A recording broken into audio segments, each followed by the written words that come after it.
Bonjour à tous and welcome to Learn French with Vincent. This is Unité 12, leçon N.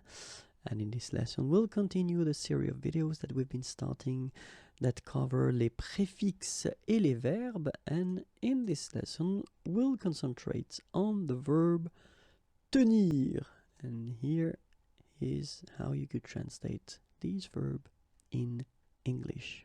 Okay, so the idea is that it will be possible to add what we call prefix, so actually letters before this verb, and by adding these letters you will modify the meaning, the original meaning of this verb. Okay, so let's see now a few examples. So the first one that we have, if you add the letters C-O-N, con, you will get contenir, contenir, contenir, okay, and that's how it could be translated. Then it's possible to add this E-N-T-R-E, entre, and you will get entretenir, entretenir, entretenir. And here is the meaning.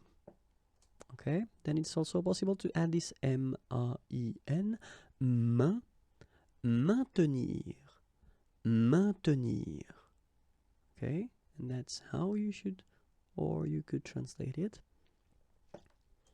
It's also possible to use this RE prefix, retenir, retenir, and that's what it means.